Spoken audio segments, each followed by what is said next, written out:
Hello, my name is Larry Arnn. I'm the president of Hillsdale College, which is honored to be working with the White House to produce these videos in honor of the 250th anniversary of the Declaration of Independence, the greatest political document in human history. Our college was founded in honor of that document. We encourage you to love it and to celebrate it. And to celebrate it, you should learn about it. We're going to talk about two things, the meaning and the structure of the Declaration of Independence. First question is, what does it mean? Things have causes. There's a classical account of the causes of things that include four. The efficient cause means whoever made it. The material cause means whatever it's made out of. The formal cause means what does it look like and how does it operate? And the final cause is what is it for? What love produces it? Declaration of Independence contains a lot of information about the formal cause of America in the middle, but its chief function is to provide the final cause of the country. What is the country for? And it begins very beautifully by explaining that. It says that any time in history, any people in history have a right under the laws of nature and of nature's God to form a nation according to purposes that they adopt. What are these laws of nature and nature's God? What does that mean? The Christian view is that God made nature. The classical view is that each being has a good, and the good and the being are the same thing. Nature is full of things that are good, and it's wrong to violate the good of anything. What do these laws say about people? They say that they're all created equal.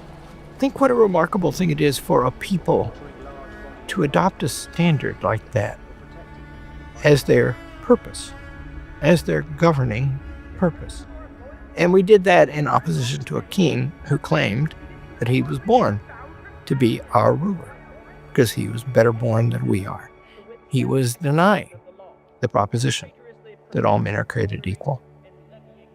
If you recognize this principle of equality and you recognize it properly, it will give rise to the most amazing diversity and difference among people, because it sets up a right of all of us to pursue our lives best we can, without impediment by kings and emperors. We said, in the laws of nature and nature's God, no one is born to rule anybody else. And that's beautiful. And it sets up an agitation in the country which goes on to this day to always try to recognize those principles. And that's the final cause of the United States of America. Now a word about the structure of the document. It begins with this universal claim that we're all created equal and that nobody may rule us except by our consent. And in the middle bit they claim the king has done a bunch of bad stuff that justifies the revolution. He took houses away from people and put troops in them. That means they were dislodged. They were driven out into the street. He arrested people. He put them on ships, and the ships were not very comfortable. They were in the hold of the ship. Sometimes they sat around for weeks in the harbor, and they were taken all the way to England. Most of them had never been there before, and they were put on trial in front of people who they never met before, not a jury of your peers. This is the 25th paragraph. He has plundered our seas, ravaged our coast, burnt our towns, and destroyed the lives of our people. He did kill people. And then he'd talk about the mercenaries there. Large armies of foreign mercenaries, those were the Hessians, to complete the works of death, desolation, and tyranny, already begun with circumstances of cruelty and perfidy scarcely parallel in the most barbarous ages, and totally unworthy of the head of a civilized nation. But then that leads us to the second thing about this structure point, and that was some of them are direct violations of the best method, the founders argued the only sure method, to keep the government from doing things like that to you, to its citizens, to anybody, right? And those methods are, they provide the organizing principle of the Constitution of the United States. They are representation. The Continental Congress that passed the Declaration of Independence took great pains to be a representative body. That is to say, they're not acting according to their own wills. Somebody else, those who will be governed under this new government that they're creating, have appointed us to do this. We are acting for them. We have government by consent.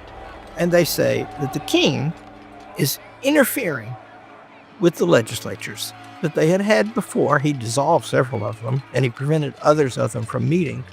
And those are all in these charges here, right? He has obstructed government by consent. Then he's messed around with the judicial branch.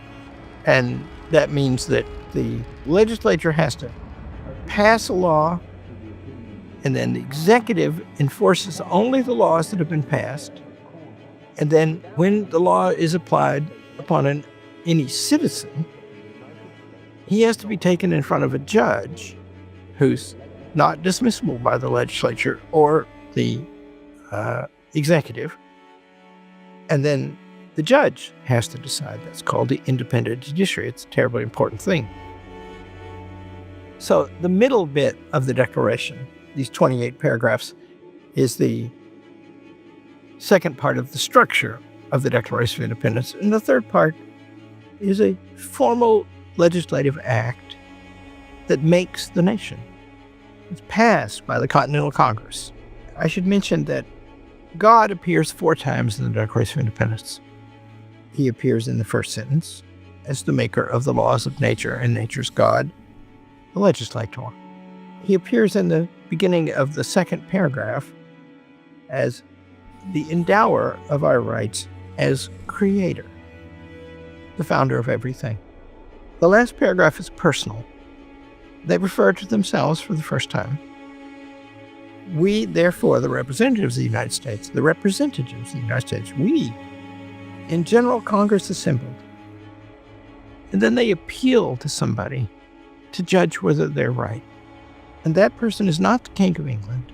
It's the supreme judge of the world, the judicial branch. For the rectitude of our intentions, in other words, we swear we're doing what seems right, and we ask God to judge. In the name of the good people of these colonies.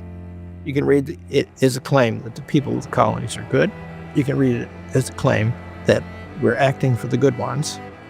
Or you can read it as the claim we have to remember to be good because we are assuming this authority now.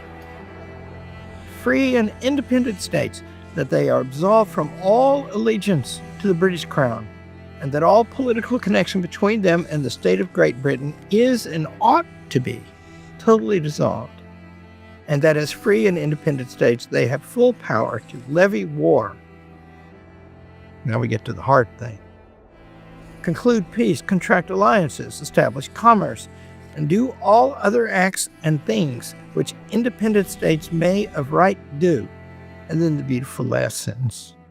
This is where the executive branch comes in. Because see, now it's war. And for the support of this declaration, with a firm reliance on the protection of divine providence. That's God as the executive branch.